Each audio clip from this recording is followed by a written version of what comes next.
commandement général de l'armée et des forces armées indique l'agression israélienne contre Al-Quneitra vise à éclipser les victoires successives réalisées par l'armée arabe syrienne.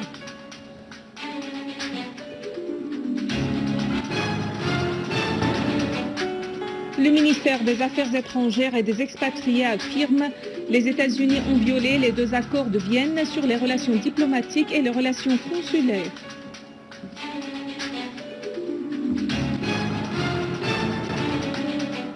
L'armée arabe syrienne prend le contrôle du village de Ras el-Ain au sud-ouest de Yabroud et les chantiers de maintenance poursuivent le travail.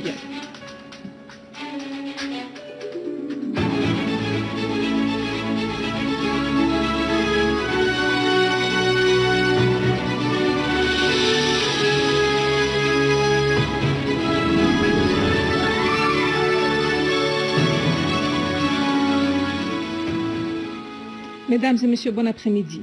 Le commandement général de l'armée et des forces armées a indiqué dans un communiqué publié aujourd'hui que l'ennemi sioniste violant l'accord du désengagement avait lancé hier des obus de chars et des missiles antiaériens près du village de Shheta et sur la colline 2023, faisant des dégâts matériels. Le communiqué ajoute qu'un soldat est tombé en martyr et que 7 autres ont été blessés dans un bombardement aérien israélien aujourd'hui contre 3 sites, à savoir comme l'Ouessiye, Nab al-Fawar et Sa'sa aux périphéries d'Al-Quneitra, précisant que simultanément à cette agression, des terroristes en grand nombre ont avancé depuis la Jordanie dans une tentative d'attaquer la prison centrale de Daraa.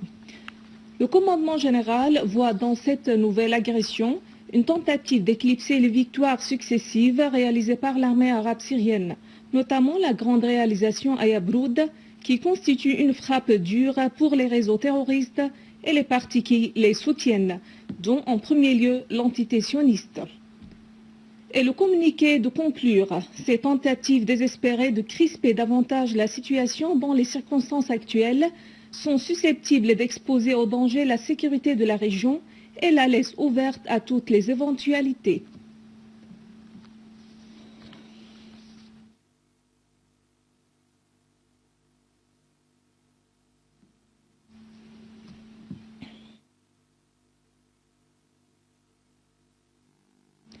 Le ministère des Affaires étrangères et des expatriés a indiqué aujourd'hui que les États-Unis avaient violé les 2 accords de Vienne sur les relations diplomatiques et les relations consulaires, en interdisant à la nouvelle mission diplomatique syrienne d'entamer son travail après la fin de la mission précédente.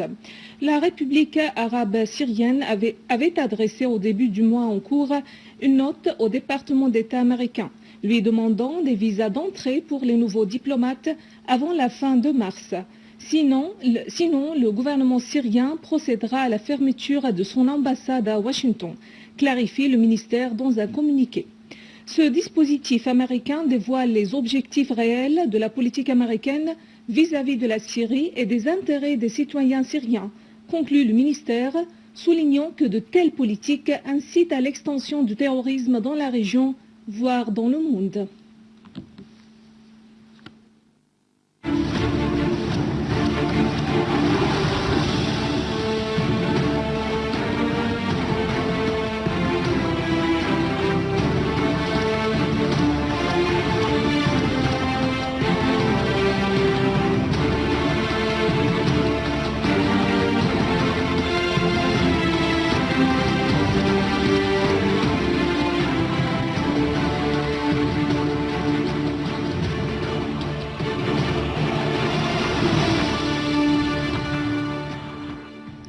Une source militaire a déclaré que des unités de l'armée arabe syrienne ont pris le contrôle du village de Ras el-Ain au sud-ouest de Yabroud et procédé à la liquidation d'un grand nombre de terroristes.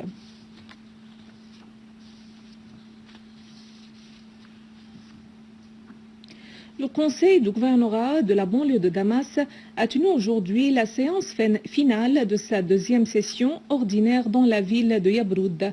Le Conseil a affirmé lors de la séance l'importance de l'accélération des travaux de maintenance des infrastructures et des services pour assurer les circonstances adéquates pour le retour des habitants. Les chantiers du gouvernorat de la banlieue de Damas ont commencé à nettoyer les rues, à enlever les décombres des rues de la ville et à réparer l'infrastructure de la ville. Le gouverneur de la banlieue de Damas, Hussein Makhlouf, a affirmé la poursuite des travaux de réparation, précisant que 6 millions de livres syriennes sont octroyés à la reconstruction de la ville de Yabroud.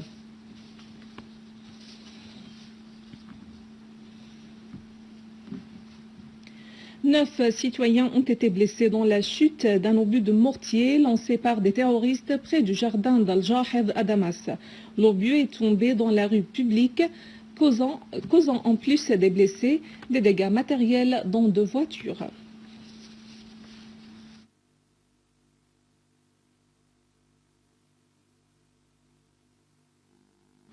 L'armée arabe syrienne a détruit un tunnel creusé par les terroristes et reliant plusieurs bâtiments à Jobar dans la banlieue de Damas. Creusé par les terroristes retranchés dans cette région, le tunnel est d'une longueur de 110 mètres. Il servait comme passage pour le déplacement et l'acheminement des armes et des blessés. Il renfermait aussi une chambre d'opération des terroristes. Une source militaire a affirmé que le tunnel avait été détruit sur les terroristes qui s'y étaient cachés, ajoutant que d'autres caches de terroristes ont été détruites dans cette région suite à cette opération de l'armée.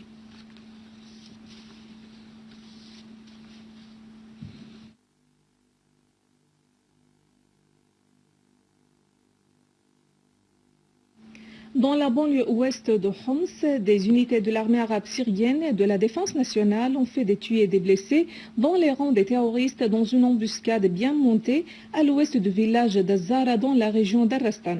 Ils ont de même détruit 4 bateaux avec les terroristes à bord. D'ailleurs, d'autres unités de l'armée arabe syrienne ont pris le contrôle complet des fermes de Beit Bilal qui donnent sur la localité d'Ashwehed.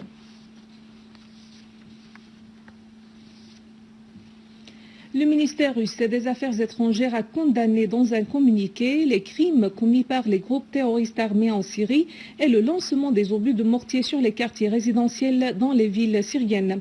Le ministère russe a dénoncé l'agression terroriste qui a frappé la ville de Homs le 17 du mois en cours.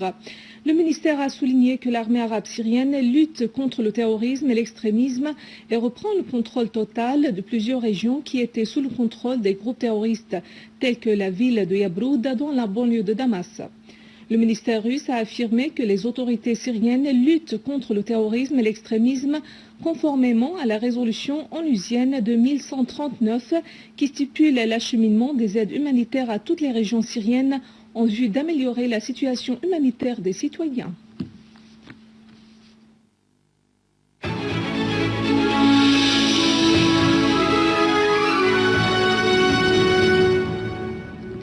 Plusieurs soldats de l'armée libanaise ont été blessés quand des éléments armés ont fait exploser un engin dans un véhicule militaire près de la faculté des sciences dans la localité d'Al-Qba. Des véhicules militaires sont exposés dans la nuit à des tirs d'obus par des éléments armés dans plusieurs quartiers de Tripoli. Cependant, les éléments armés continuent de couper les rues de la ville en parcourant les rues portant les armes.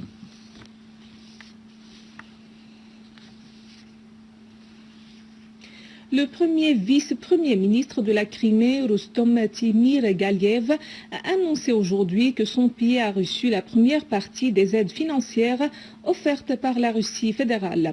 Par ailleurs, le rouble russe est désormais la monnaie officielle de la République indépendante de Crimée, a annoncé hier son parlement local après avoir approuvé la demande officielle de rattachement à la Russie voisine.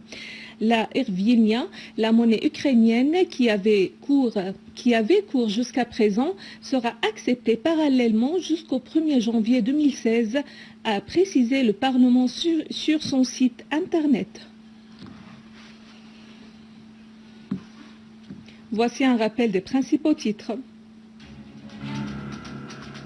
Le commandement général de l'armée des forces armées indique L'agression israélienne contre Al-Qunaitra vise à éclipser les victoires successives réalisées par l'armée arabe syrienne.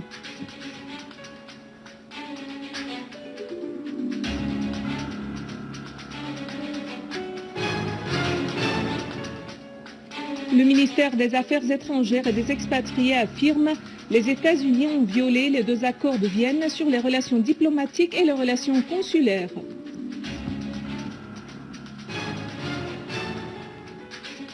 L'armée arabe syrienne prend le contrôle du village de Ras El Ain au sud-ouest de Yabroud et les chantiers de maintenance poursuivent le travail. Mesdames et messieurs, c'est la fin de notre édition. Pour la revoir, visitez notre site web syriaonline.sy. Merci à vous, merci à toute l'équipe. Au revoir.